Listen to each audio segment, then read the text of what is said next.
Okay, welcome back to Summer Pali Intensive Part 2. I'm Stephen Sas, and once again, on behalf of Baos, the Chuanyan Monastery, and the Wuju Memorial Library, we are pleased to offer you this new set of classes on Pali. We've been working with the Giảng and Karuna Tilaka textbook, a new course in reading Pali. In the initial set of 10 classes, we had covered lessons 1 and 2, and now we are busily working on lesson 3.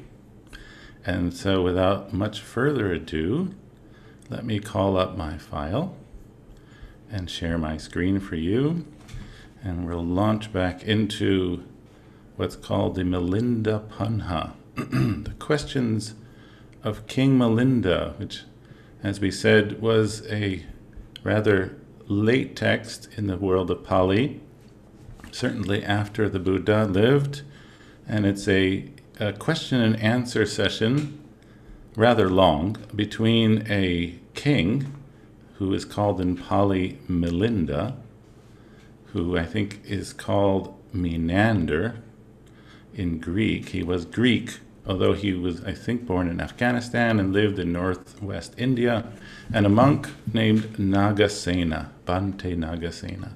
So I thought I would just do a review. We spent quite a bit of time going through this in our last session, but I thought I would do a little bit again to make sure we're all very clear about the grammatical aspects of this text.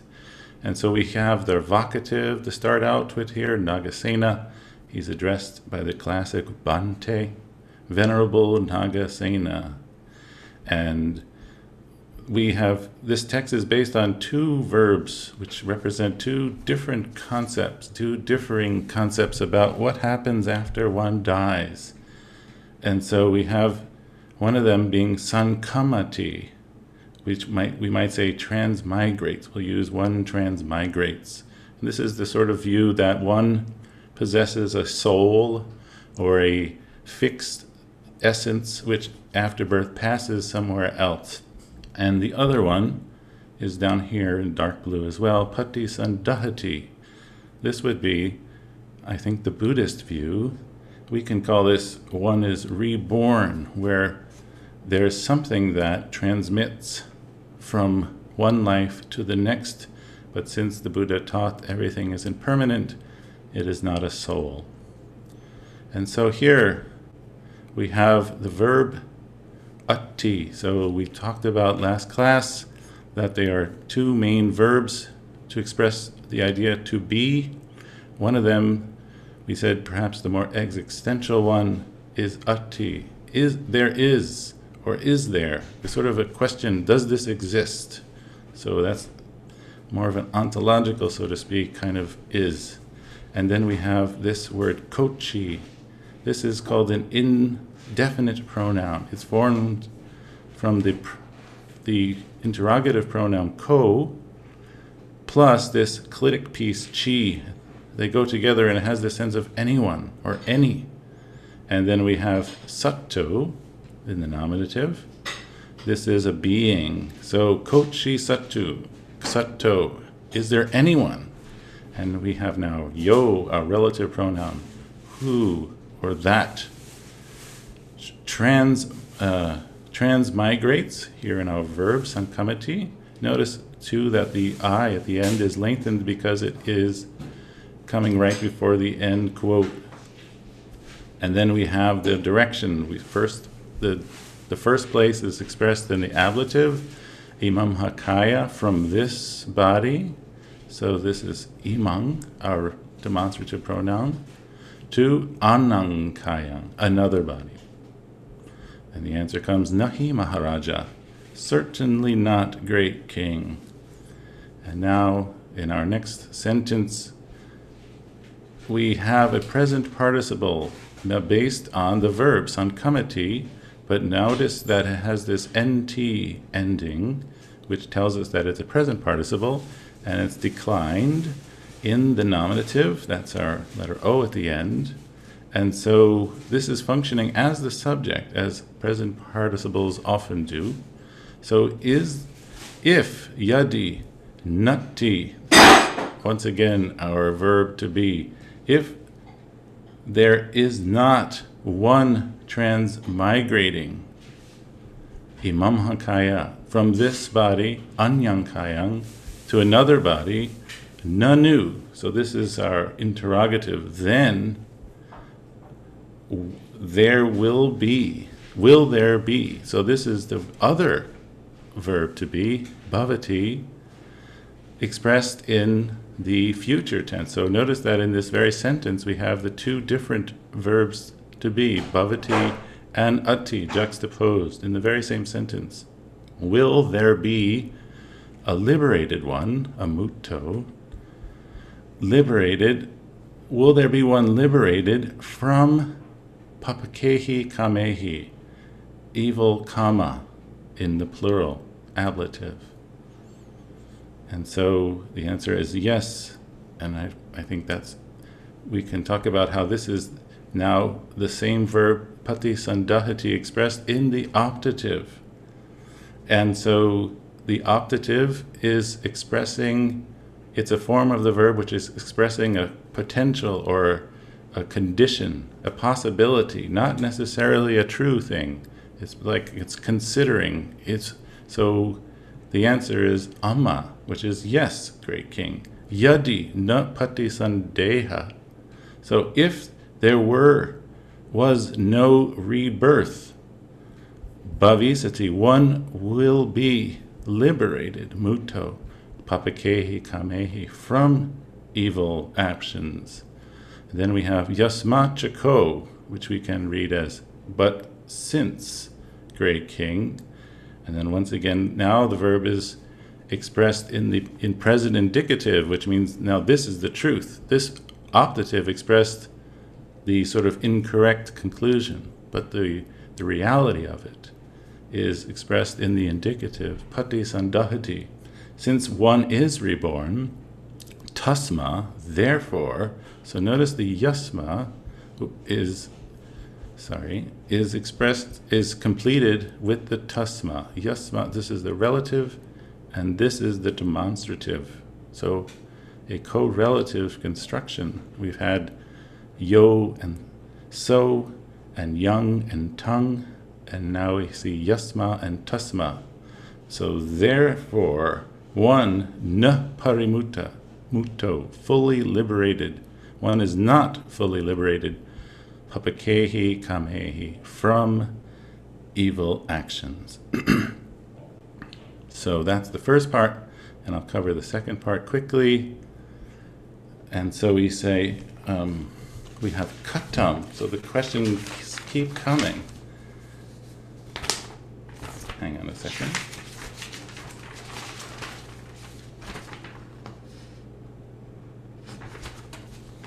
So the question is, how? How is it, Bhante Nagasena, one is not transmigrating and one is reborn, or one is reborn? Notice the chas here in the position in the Pali way. We would in English have the cha prior to the second word, but here the first one is reflected back, which we don't translate, and the second one comes after the verb. So how is it that one does not transmigrate and one is reborn at the same time? And he says, opamang karohi.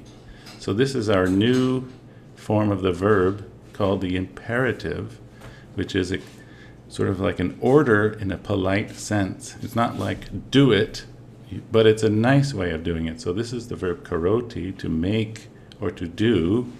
So please make, and the object of the verb opamang, it's a simile. So please make a simile. Please give a simile. And here we have this interesting type of simile. Just as, yata, great king. So here again we have a indefinite pronoun, ko plus chi, plus the emphatic eva, which is linked together with the pronoun by the letter D. So please don't think, when you see this, you're thinking of devas. It has nothing whatsoever to do with devas. It's kochid eva. So if someone, puriso, some person or another, and then we have our optative, which expresses this possibility, not necessarily the way it really is, but it's a consideration. If one would light, or if one would kindle, and the object padipang, a lamp, and then we have padipato. This is the other new form of the ablative with this to suffix. From another lamp, kinnu ko, is it that? So padipo, that lamp. Sun kamanto, that's present participle, is transmigrating from that. Here's the ablative, from that lamp, the first lamp, so to speak. Certainly not. And so that is a recap of our first reading. And I guess I'll quickly ask if there's anybody who has any questions about what we've just covered in terms of, please, only grammar or syntax. Okay, we have one question. Linda? Yes. Hi, Stephen. Hi. Stephen, I would like to ask you about the word ati. The verb, yes. The word ati, does it mean is there or there is? Either one. It's indicating an existence. But it could be forming a question in the way you're saying, yes. But how do we know when it is as a question? I guess. Well, this is a question. Right. He's asking a question. So we could say there is a being, there is a person, there is someone transmigrating from one body to another. Or we could say, is there a being transmigrating from one body to another? I think the meaning there would be the same. Okay. It's maybe more just of a translation question, but the sense of it, there is. Okay? Right. Okay, thank you. You're welcome. Okay, I see another question from Tan.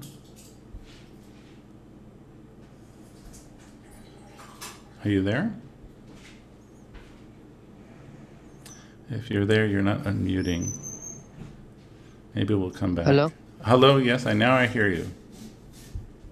What is your question, please? No, now you're muted again. I'm sorry. We'll have to move on. Let's try Jillian. Are you there? Yes, I'm here. Great. I have the same problem that Linda had, but can I ask the question in a different way? In that sentence, is there a marker that it's a question? Is the k in kochi, that's the only likely k I could find? No, the kochi really is a indefinite pronoun meaning anyone. It doesn't really contain a question, I would say. So how do we know it's a question? Well, if you read it, does it seem like a question? Or does it seem, it could seem like a statement, I guess. But we have the answer, certainly not. Okay, so it's like in English, we can ask questions using statements if we use rising intonation. And of course, we don't know what they were doing with their intonation. Don't you think so? Right, don't you think so? Yes, exactly. I think that's right. Okay? All right. Okay, thank you. You're welcome. Okay. So maybe we'll go on to our next. Stephen? Yes. You said Bhante Nagasena, that is vocative. It's vocative because he's being addressed or because the name ends in A? No, it is the vocative because he's being addressed. Because he is being addressed. Yeah. Okay. So if I said the answer, Diane, is vocative, that would be a vocative. Bhante is actually also a vocative, but it's not a personal name. It's a title. Does that answer your question, Diane? Yes, it does. Thank you. Okay. So remember that it is a vocative, I would say, yes. Yeah. Bhante Nagasena. He's being invoked, so to speak. Okay, let's move on. So now we have our second reading from the book. And this is from the Anguttara Nikaya, Salha Sutta. And I like the sutta very much. Let's see what we can say. So the question, here's another question. It's a very common way that we find the Buddha asking a question himself. So what's interesting, I think, is that very often when people ask the Buddha questions, he responds in turn with his own question.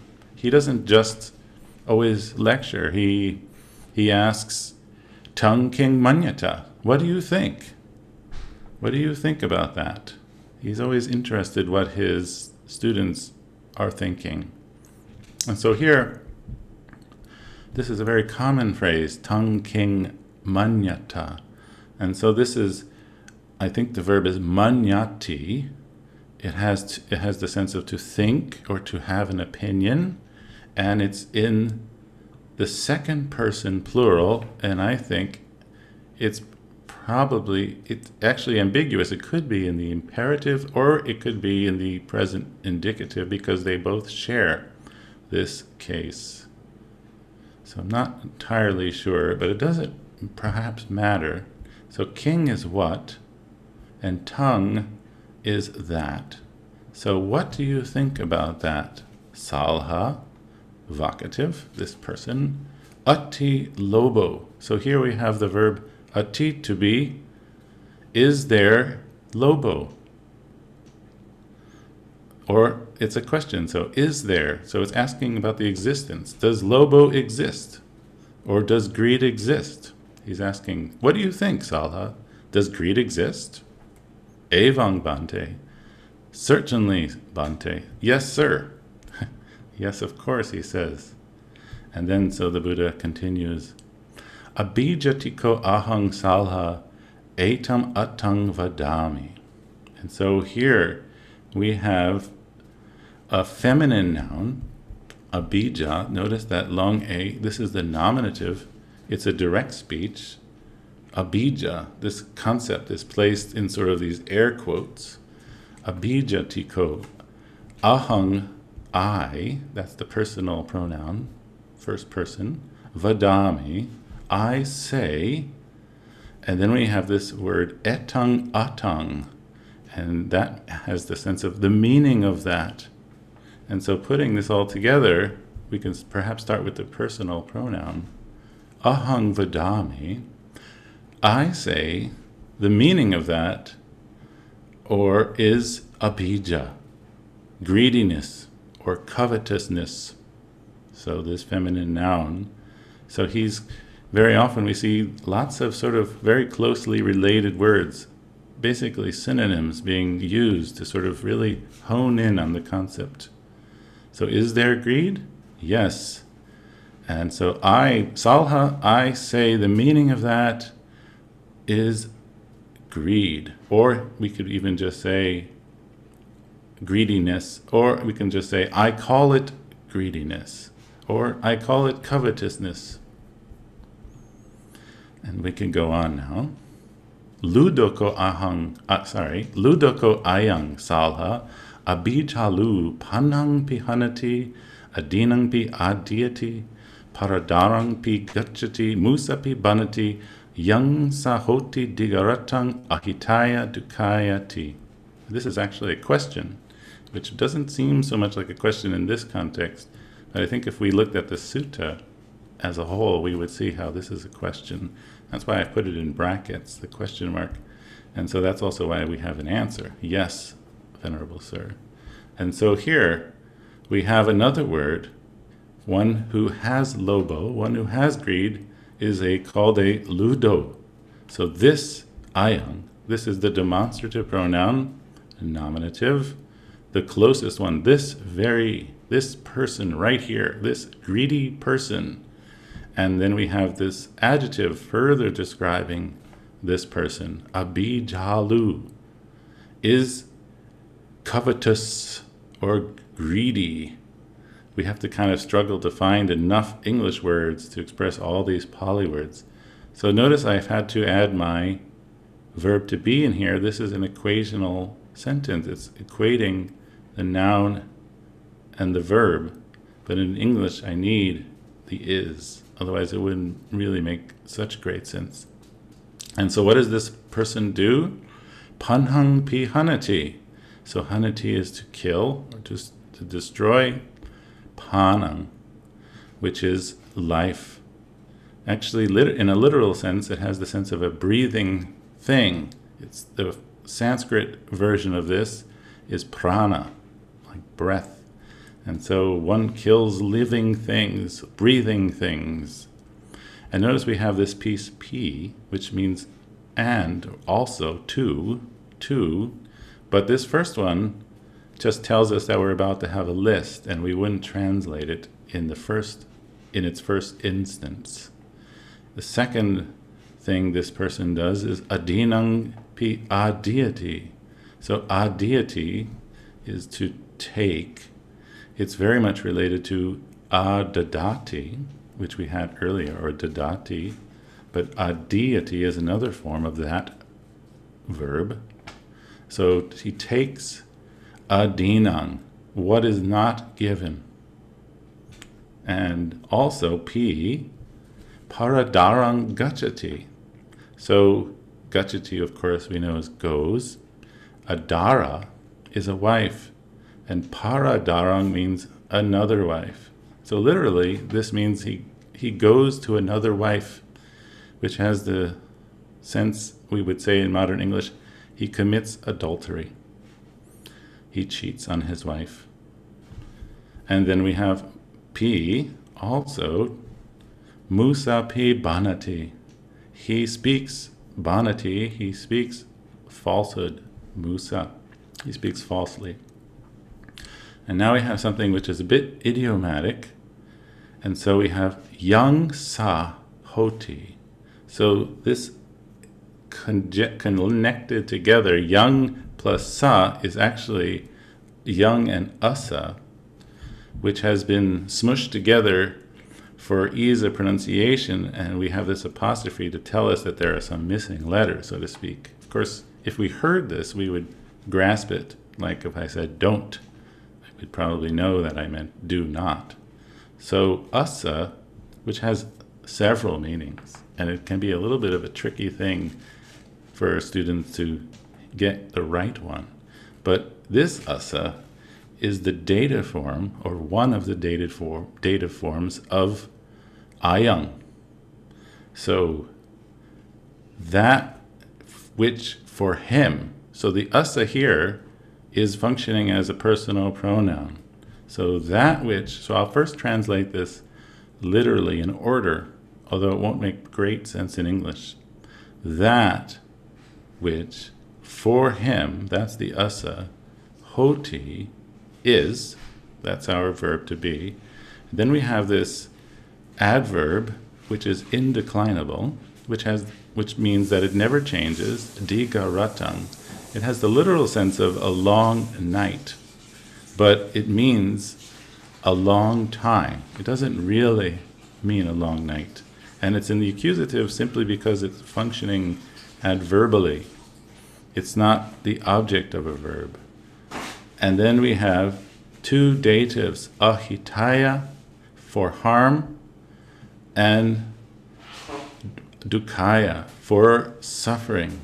And so one of the ways the dative case is used is the sense of serves for, or tends to. And so putting this together, I've translated it literally, but a better translation, an idiomatic translation would be, which will bring him harm and suffering for a long time, which is to say that these actions will bring him harm and suffering for a long time. But in a literal grammatical sense, once again, it says that which for him is long time for harm and for suffering. So this is an instance, and there are many of these, where the Pali is working in a different way than it does in English. And so if we translated it literally, it wouldn't make any sense to a listener. And so we have to fix it up in English, so to speak. But it's important to understand what's happening grammatically. Okay. I see perhaps we have a question from Catherine. Catherine, are you there? Yes, Stephen. I can't really hear you. Are you there? Hear me now? Yes. A little bit. Yes, that's better. Okay. Back to the question, Tam Kim Manyata. As you said earlier, it should be on the plural side. But I'm afraid I can't hear you. You're very broken up. I can't understand you. Can you say it one more time, maybe? Okay. Manyata. Yes. Manyata, which is the second person plural. That's right. But Peter was talking about her. That's right. That's a good question. Yeah, thank you for asking that question. I should have spoken to that. Thank you. So yes, there seems to be a mismatch between the person, salha, a single person, and the second person plural, manyata. What do you all think about that? And so I have to say there could be maybe two possibilities of why it's this mismatch. I'm not entirely sure what is the actual reason. One possibility is that it's a form of polite speech. So perhaps by addressing somebody in the plural, you're giving a polite way of speaking. Or perhaps, and maybe I think this is maybe the actual reason, that Salha, although he's a person, he's actually sort of a spokesperson for a large group. So there is kind of a strange thing there, and those are the two possibilities that I could think of, that Salha is acting as a spokesperson for a large group, and so although he's only addressing the one, we understand that the Buddha is addressing this kind of group of people, or perhaps it could also function as a type of polite speech. And so I hope that answers your question. That was a good question, Catherine. Okay, we have, I think, one more question from Huang. No, it's not a question. I just try to do the next. Yeah. Okay. Oh, that's good. All right. Why don't you then? We can move on. And so why don't you take it the second one? So we're doing the 3 unwholesome roots, and now we're up to doso. Yeah. Go ahead. First, read it in Pali. Okay. Thong King Manyata Salha Ati Dosoti Evang Bangte. Okay, so tell us about that. So Tang is that, Kim is what, and Manyata is come from the verb manyati, to think. So what do you think, Salha, about anger? So what is ati? Tell me about the word ati. Ati is to be. Yes, so is there doso, or does hatred exist? Does hatred exist? What do you think? Does hatred exist? Right, does hatred exist, or you can say, is there hatred? Either one, but both are reflecting this sort of existential idea of ati. Is there this hatred? Yes, evang bante. Yes, sir. Yeah. Right. Okay, now let's go on. Viyapado tiko ahang salha etamatang vadami. Okay.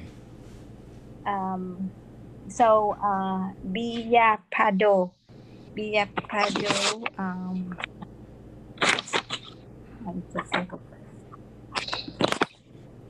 What does it mean? Vyapado. It could mean ill will. Or it can mean malevolence. We're just trying to find another word that kind of goes with hatred. So perhaps ill will. Do you know that term, ill will? Yeah. Yeah. Aham. So what's ahang? Aham. So That's right. And the verb? the verb is vadami. I say. Or, I see. and then what is etam atang? Etang, atang. We just say that. Etang, the meaning of that. Right. So I say the meaning of that. I call it you will. Very good. Okay, thank you. Let's maybe try another person to do the Thank next you. sentence. Thank you. Very good. Okay, now we have Hui Lin. Can do for us perhaps the next sentence from Duto. Sure. Toko ayam saha. Yaya hanachito. Hanampi hanati. Adinampi adiyat. Haradarangpi gachati. Mustapi banati. Harampi katataya samadakoti. That's just a missing piece. Yeah. Yamsa koti. Daratam apada hayati. Okay, that's a big Bambanti. sentence. Right. So what is a duto? A wicked person, Right. or a hateful person. Yeah, it's a noun, and it's going with the pronoun ayang, this wicked one. And then it's being further described with this wicked word. one Byapanachito. has a mind full of benevolence or hate. Right. Very good. And then what does this bad person do? What is panhang pihanati? Kills living beings, or Yes. And then adinang pi adiati. Takes what is not given. Takes what's not given. Yes. And going on. And it goes for someone else's wife. I guess Commits adultery. Right. Musa pi banati. Speaks falsely. Or Right. Tells lies. That's good. And then I've stuck in here, this is sort of the extra credit phrase because it was omitted from our reading in the book, but it's found in the sutta. And it simply means he gets others to do the same. He gets others to do likewise. And so take it from Yang Sahoti, Diga Ratang Ahitaya Dukaya. So what does Yang Sa represent? Yang plus what? Yamsa represents that which for him, or Yes. dative terms of ayam, personal pronoun. Right. That which for him is for his harm or suffering for a long time. Yes, right. His disadvantage or harm and suffering for a long time. Very good. Thank you very much. Okay. Now let's try Catherine.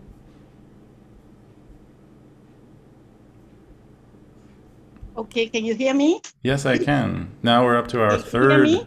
Yes, I can. Can you hear me? Okay, yes. Okay, good. Kimaniata saha ati mohoti evam te avid. Wait, hold on. avijati Sorry. ko aham Let's just do this saha. part first. Okay. What do you think, Salha? The ati mohoti will be, is there delusion? Right. So that's a question. Bante, yes, Venerable Sir. Good. Continue. Yes, please. Okay. Avijati ko ahang salha ekamatam vadami. Muho ko ayang salha. Avijagato hanam pihanati. Adinang pi adiyati, paradaram pi gachati, musa pi banati, yamsa hoti dikeratang ahitaya duka ya. Good. Evam Bante. Okay, what does all that mean? What is a mulho? Avijja piko ahang. Avijja But- is ignorance. But what is mulho? Shana. I missed that. What is a mulho? Mulho is deluded. Right, and it goes with The person who is deluded. Right. It's one that has moha. And it goes with ayang. So this deluded person, Salha, is a deluded person. That means an ignorant person. very good. Yes. Go on, please. Avijjakato, he who is deluded or he who is ignorant, Yes. kills living beings. Mm-hmm. What is not given Mm-hmm. goes for someone else's wife. Yes. Speaks falsely. Yes. In the Yamsa Hoti, that one is which to him there will be, or which will bring him harm and suffering for a long time. Right. I like your Yes, translation. Venerable Sir. Excellent. Which will bring you harm and suffering for a long time. I like that. Thank you. Very good. Okay. Now let's look for a second at the next piece together. So the next question is Tangking Manyata Salha Ime Dhamma Kusalava Akusalava. What do you think, Salha? Now we have our pronoun ime, these, dhammas. So this is the plural. We're talking about these qualities expressed in the nominative plural, and ime is the demonstrative adjective, is going together with that. These dhammas wholesome, va, or unwholesome? And the answer is akusala bante. Unwholesome, sir. And the next question comes savajja va anavajjati. So are they blameworthy or blameless?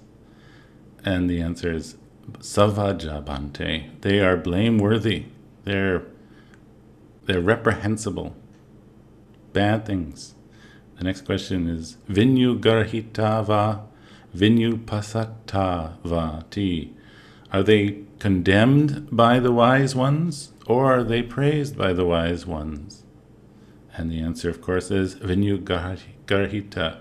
They're condemned. So these are the three unwholesome roots, and of course the actions that they provoke are condemned by wise people. And that is our piece of Salha Sutta. So I would ask if there are any questions about the grammar of this sutta. Did anyone find anything confusing that they were not able to understand? This is your time to ask. Diane, everything clear with you? Yes, everything's okay here. Okay, good. I think we have one question from Catherine. Catherine, are you there? Sorry, no, not me. I forgot to lower my hand. Okay, no problem. Well, I think we have a question from Christopher. Christopher, are you there? Yes. So in the earlier part where there was the T and the ko, I had sometimes trouble understanding the ko. Is it just an emphatic? Like ludho ko ayam. Okay. So yes, the ko is emphatic. It is a clitic, and it means something like indeed or certainly. Okay. It's certainly this greedy one, right? Okay. And see, there was also sometimes T, not the quoting T, but the other T that I thought I wasn't sure what it meant sometimes. Can you tell me where? I think maybe just further down, like ya pado ti ko aham etamatam vadami. So Mhm. Yapado T, does it mean this ill will, or No, is it's just oh, really a oh, one-word direct speach. I'm okay, not sure why that one is in quotes. okay, so it is quoted so by the word Yapado, or I mean by this the word Yapado, the same meaning kind of. Yeah, it just means that he's sort of like saying, it's this. Okay. I say it's this. Okay, so that T does not mean it's not the demonstrative adjective. It's not this, but it's No, there's no demonstrative yeah. adjective T. It's not like this. It's the phrase or the concept yapado. Right. Yeah. Okay. That's right. Right. Okay. Thank you. Thank you. I think we have another question. Shirosha? Hi, Stephen. Hi. I just had a question about a word. Okay. In the line savaja va anavaja. Yes. So I guess they dropped the S when you do you go for the opposite of savaja. So anavaja is the opposite of savaja. So it's I guess it's you drop vaja. the S because of pronunciation reasons. The S is dropped, I guess. Well, I guess it's sa plus vaja. Sa vaja or ana vaja. I guess that's how I would have to break it up, but I'm not entirely sure. Is that okay. what you mean? No, it would be something no, like sa vaja and un vaja. Like when you negate it, I guess they drop the S. I don't see where the S is dropped. No, for anavaja. Oh, right. Yeah, because it's something like with blame or without blame. Without blame. So I guess they just drop the S because it's easier to pronounce. But it's the sa would probably have the sense of with, not a. It's Oh, not I part see. of the word. It's sa Oh, I plus see. vaja. So vaja is like blame. So I would have sa to would look. be- I would have to look Okay. it up to be exactly sure, but that would be Okay. my guess. Take a Okay, look in the thank- dictionary. Yes. Thank Okay. you. Okay. All right. Okay, good.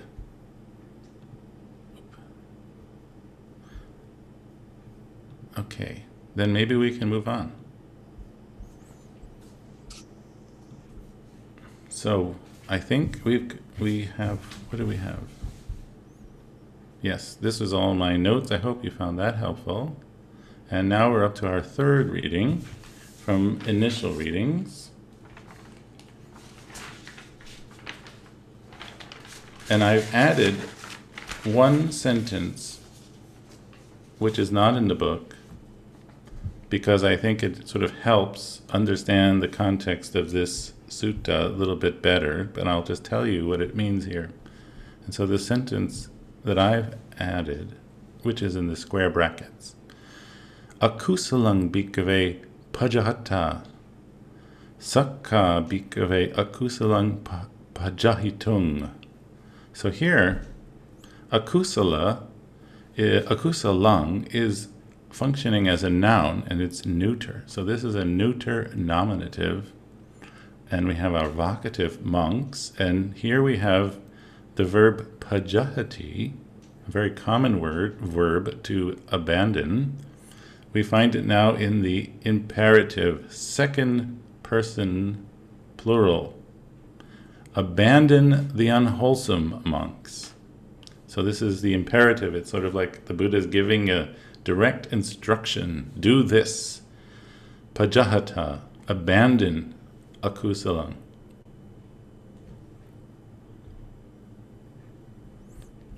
Sakka bhikkhave akusalang pajahitung.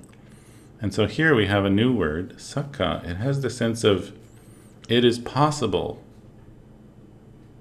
And then it typically goes with the infinitive form of the verb. So pajahati in the infinitive is pajahitung. So it is possible to abandon the unwholesome,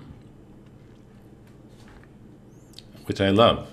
In other words, if it wasn't possible, I wouldn't ask you. Okay, now we move into the text which is actually in the book. Yasmachako bhikkhave sakka akusalam pajahitung tasmahang evang vadame akusalang bhikkhave pajahatati. So here, the word yasma, which is originally, you might recognize it as an ablative, because it has that sma ending. It really functions as the word since. And it goes, yasmachako really can be taken together. So, since sakka, it is possible, pajahatung, to abandon, akusalang, the unwholesome. And now we have two words that have been joined together. The tasma, which completes the yasma, so this is the relative. Once again, this is the demonstrative. And it's been joined with the personal pronoun ahang, so it's tasma plus ahang, so tasmahang. Therefore, I vadami, say thus. And this is our direct speech. This is like the quote he's giving. And that's why it has the T and quote marker. Akusalang bhikkhave pajahata. Monks abandon the wholesome. And so the next sentence now. Akusalang cha hidang bhikkhave pahinang ahitaya dukkaya sangvateya nahang evang vadeyang. Akusalang bhikkhave pajahatati. So here we have the usage of the optative form of the verb. So the first one is the verb sangvatati, which I hope we all know now quite well, leads to, and it takes, as we know, the dative. And so we have our two datives here preceding it immediately. And so I would take this cha, almost chahidang, this pahinang. So here, if the abandon this,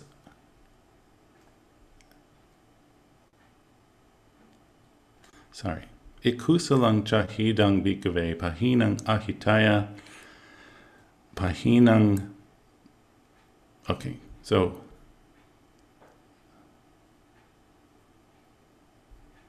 the pahinang is the past participle pajahati.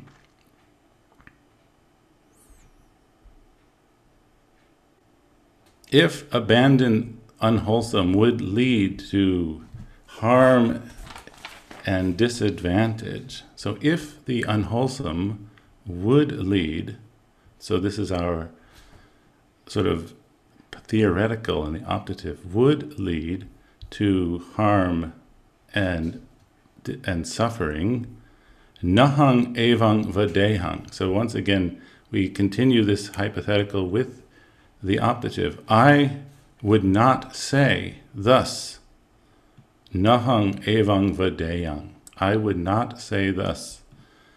And again, akusalang bhikkhave pajahata. Monks abandon the unwholesome. Yasma chako, but since bhikkhave. Akusalang pahinang hitaya sukhaya sangvatati. So here we have the actual statement, the true statement. And so therefore sangvatati is found in the present indicative. But since the abandoning or the abandonment of the unwholesome leads to benefit or welfare or advantage and happiness, therefore I say thus, monks abandon the unwholesome. Okay, so I hope that was clear. So we have this juxtaposition between the optative to represent the theoretical, which is counterfactual, the wrong idea. If it were like this, that's the optative, but then we have the indicative to let us know which The real way is it's the state of affairs. So maybe I can ask for a volunteer to do this thing one more time. And I would love to have people who haven't done it yet. We have a very small population of people who answer questions and a rather large population who don't seem to ever want to answer questions. Let's see. We have Pat. Pat, are you there? I am, yeah. Okay, good. So can you start with Yasmachako Bikave? I want to answer questions, I'm just afraid. Okay, well, you're doing well so far. Okay. So, Yasma Jako Bikave Sakka Akusalang Pajahitung Tasmahang Evang Vadami. Okay. So, Yasma Jako is essentially since, O monks.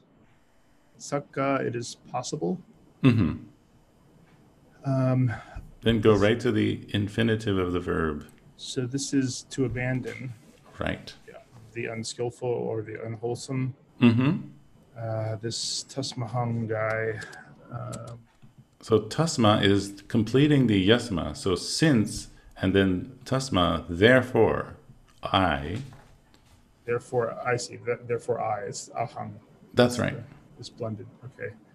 Therefore, I thus speak. Yes. Kusalang bikave pajahatati. So abandon the unwholesome. Yes. Go on one more sentence. Akusalang jahidang bikave ahinang ahitaya dukaya sangvateya.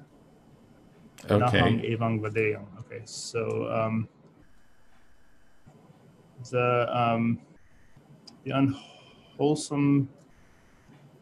This hidang is a blend with idang. I'm not sure what the he is. The he is an emphatic, and it's blended with idang. So we have the sandhi. Sandhi means the joining together of two words, sandhi, and it's he plus idang. So the idang is going with the akusalang. This unwholesome. See, this unwholesomeness. So if it has the sense of, so if we take the cha, because the cha is really going with a optative, it's maybe better to render it as an if because it's a hypothetical. That's sort of one of the big roles of an optative verb. So if this unwholesome is abandoned, right? Apahinang. So if this abandoned unwholesome, I guess literally, if this abandoned unwholesome sangvateya, so what is that? Were to lead. Were to lead, and then we have our two datives. So to harm and to suffering. Right, so that's the sort of, that is the first half of this hypothetical sentence, then go on.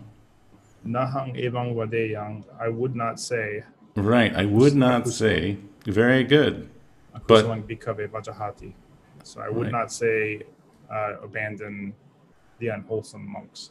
Right. So if doing this would lead to your suffering, I wouldn't tell you to do it. That's what he's saying. Good. Well, thank you very much. You're doing great. Okay, now we can try fiakra. Perhaps I've said it right.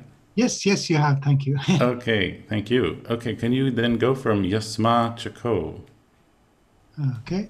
Yasma Chako Bikave Akusalang Pahinang Hitaya. Am I in the wrong? Yes, Oh, no. I haven't scrolled. That's my fault. Yeah, okay. So Yasma Chako Bikave Akusalang Pahinang Hitaya Sukaya Sangvatatiti Tasmahang Evang Vadami Akusalang Bikave Pajahatati. Right. Just one T here in Sangvatati, not two. Oh, yes, sorry. It's not, there's no end quote there. That would be really confusing. Sorry, yes. I think it was just from reciting another thing that had Sangvatatiti. It sort of It's just a reflexive. Yes. So just take this, if you can see my highlighted bit. Yep. So since bhikkhus, so the so the So akusalang is the subject, and it's being modified by this thing which is really functioning as an adjective, abandon. Yes. But since the abandoned unwholesome. The unwholesome, yeah, and then so it leads to right. Since the abandon of the unwholesome leads to the hitaya sukhaya, which is the pleasant benefit. Right, or the welfare and happiness. Welfare and happiness, yes. So notice, very good. So notice how now the verb is expressed in the present indicative, which tells us this is the true statement. This is not hypothetical. Go on. Hypothetical, yeah. And then so tasmahang, therefore, evang, I say, vadami, I say, and then he says, abandon the unwholesome. Very good. Excellent. Thank you. Thank you. Okay. Okay, then maybe we can have another person to try the sort of converse. We have Ken. Okay. Ken, are you there? Yes, I'm here. Great. Would you mind reading for us from Kusalang Bhikkhave Bhaveta? Kusalang Bhikkhave Bhaveta Saka Bhikkhave Kusalang Bhavetum. Okay, let's take that. So can you tell me something interesting about Bhaveta? What does that mean? It's the imperative. Of Bhavati. Bhaveti. Yeah. And which means what? To increase or grow or develop. That's right. So it's actually related to the verb we've just been looking at, to be, which is bhavati. Right. But it's sort of a form that's called the causative. So to cause to come into being, to cause to make, is to develop. So develop monks the wholesome. Right. And so go on, please. Saka Bhikkhave Kusalang Bhavetum. O monks, it is possible to develop the wholesome. Right. And what do we call this form of the verb with the tung? The infinitive. Very good. Would you continue? Yasma cha ko bhikkhave saka kusalang bhavetum tasmaham evam vadami Good. kusalang bhikkhave bhaveta ti. Okay. So tell me, how can we take yasma chako?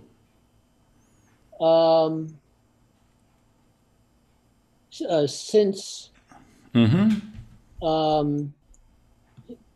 since it is possible to develop the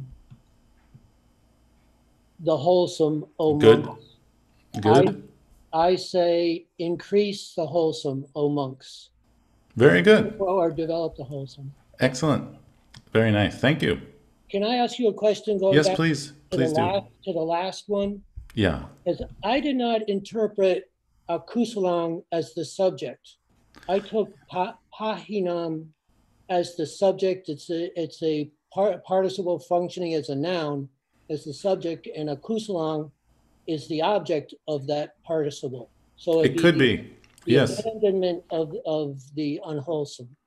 Yeah, pajahata would be, as you said, the imperative form of the verb. Monks. So as you could read it that way too. Maybe that's even better. Monks abandon the unwholesome. That would be, as you say, the accusative, the object of the abandoning. Well, it could be that I'm up before, after yasma cho bhikkhave akusalang pahinam, the very beginning there. Yasma chako bhikkhave sakka, there? No, the previous sentence. Yeah, the very first sentence, which I have in brackets. No, That's the first one of number 3.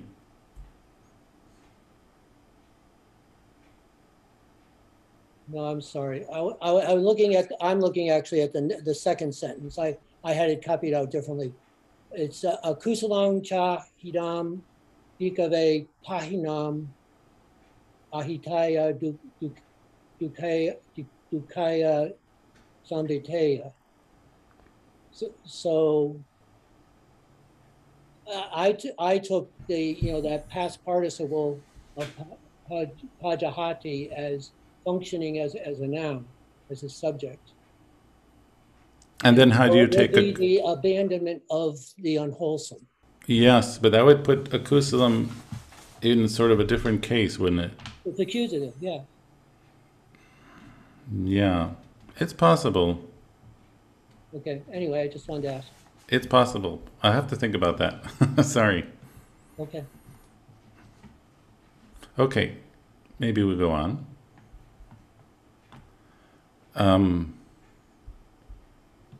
Jillian, are you there? Can you do... I've actually forgotten where we're up to. Are you there?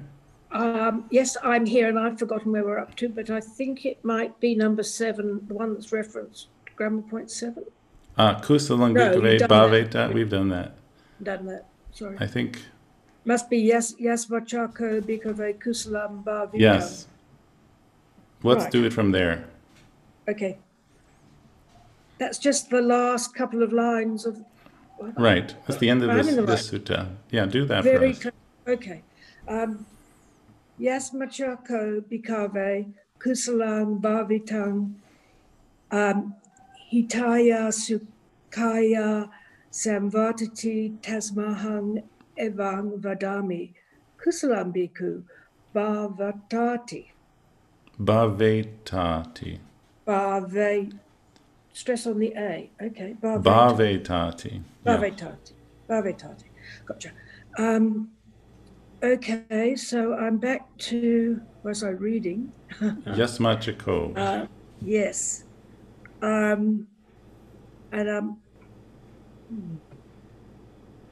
So what is yasmachako? Since. Very good. And it mixes with tasmaham, which is a since then construction. That's right.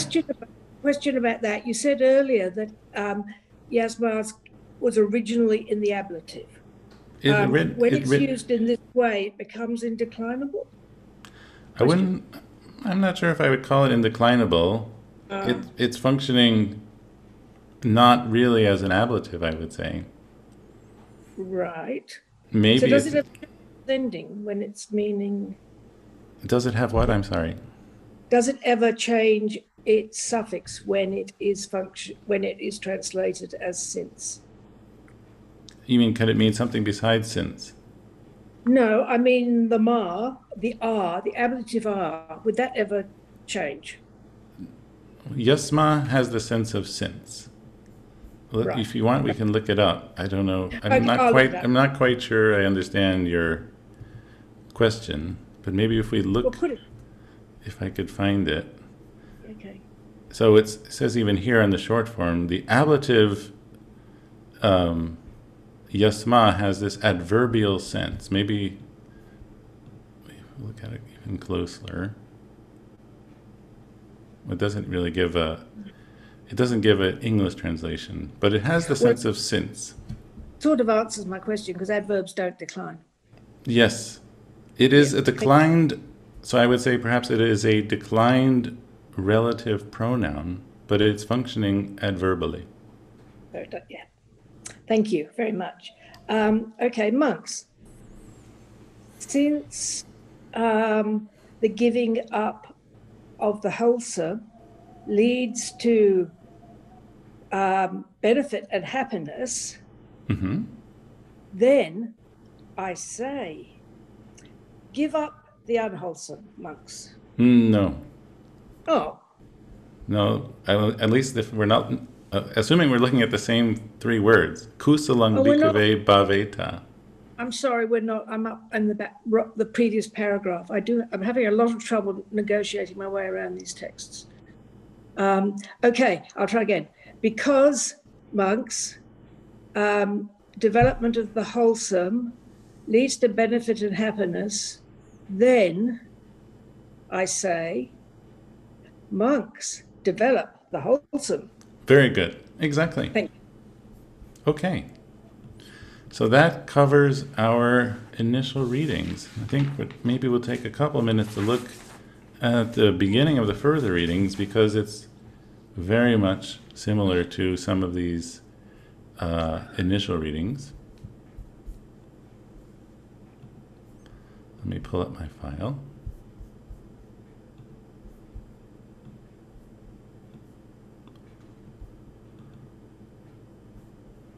Okay.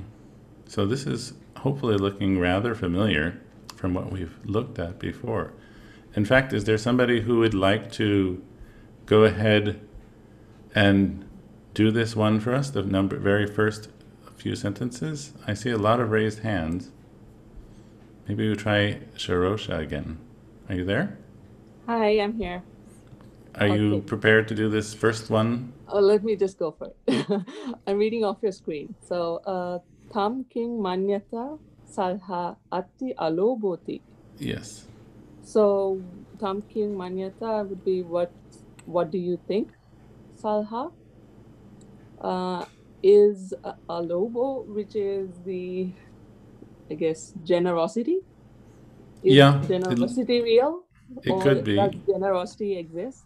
Right. Or non-greed. It's interesting that the Buddha, I just want to point out, just maybe this is being too strict, but the Buddha does interestingly express these wholesome qualities as the negated unwholesome qualities.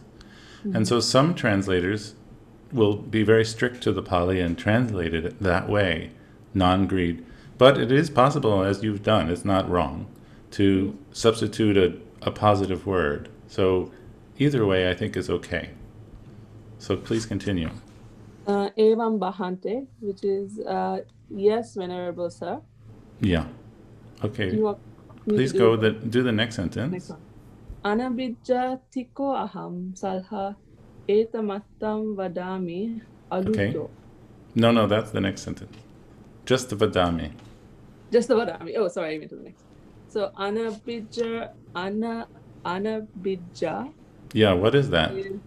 Is non-covetousness, I guess? Yeah. And what form is it? What case and gender? I don't know. It's nominative, singular, feminine. Okay. Feminine, okay. So it's a noun. This, and it's going with aham. Oh, well, so not really. It's not going with aham. I say. So non-covetousness is what I mean by this? Yeah. Or is what I say it means, Salha? Yeah, so this is in quotes with the T. So he's sort of declaring this. That's what this T means. It's a kind of like a declaration. Non-greediness, indeed, I say, is the meaning. Okay. Right? Okay, yes. Good. Thank you. Thank you. And maybe we'll try Christopher for the next sentence.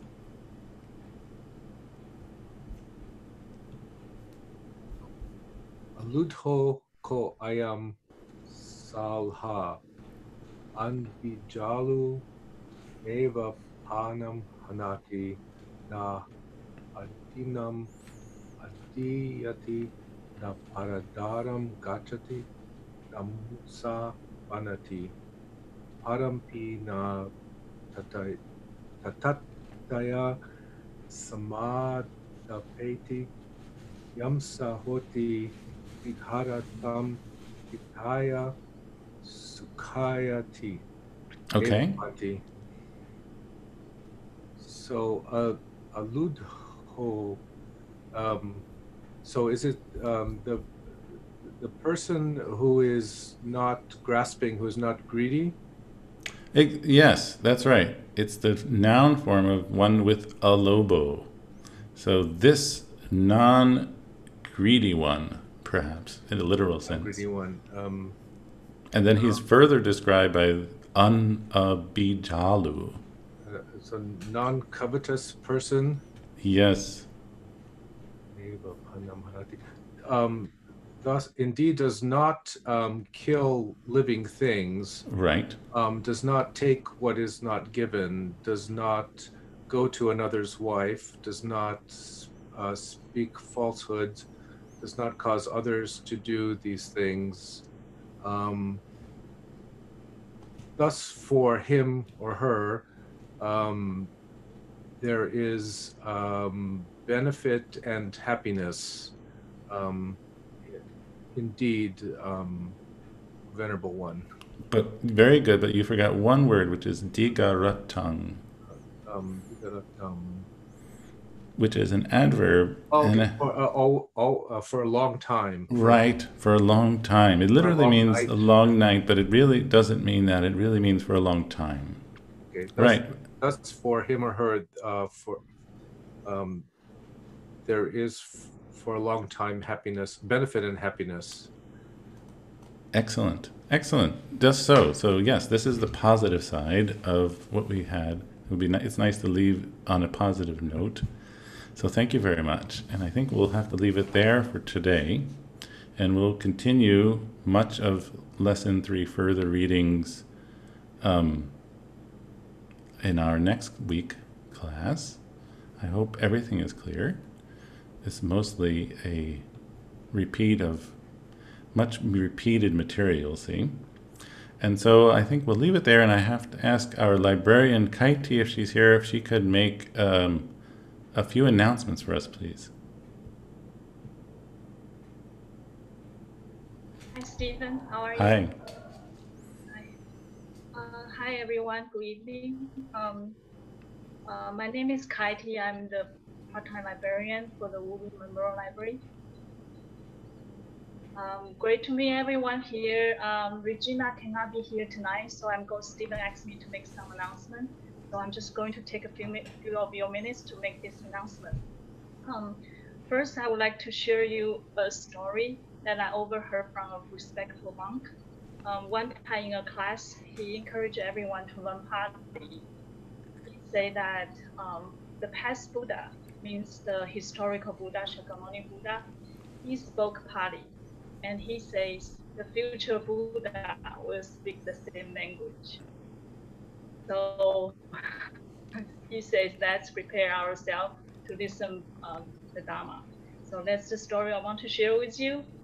So I just want to share that I'm so happy to see everyone here. I wish that if you can manage on Labor Day weekend, you'll be able to join our 4-day long Abhidhamma retreat. This year, Venerable Bhikkhu Bodhi is going to teach us the famous meditation manual, the path to purification. This book is not easy to understand.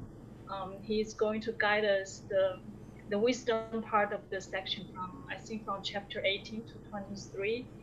So a lot of people are looking forward to it. We only take 200 students, and right now we already have 170 students registered. And I just feel like you are all such a great students. I really wish that I can see you at the retreat as well. So if you can manage, please join us. It will be from September 4th to September 7th. I think you won't regret it. It's a great class. It has been going on since 2012, I think. Yeah, it's 13 or 12. It's been a while, and each year we have more students join us. And also, I want to let you know, as usual, on Saturday morning, Bhikkhu Bodhi teaches the Sutta study class. The retreat information and the Sutta study class, you can look for information from the BAU's website. It's www.baus.org. So you can learn information over there. And the last, Stephen and Regina, they held the Sutta study as well on Thursday evening and Sunday evenings. So you can visit the suttaandthecity.com for more information. And the last, I want to thank Steve for your teaching and for everyone's participation. I will see you all next week. Have a great evening. Thank you very much, Kaiti.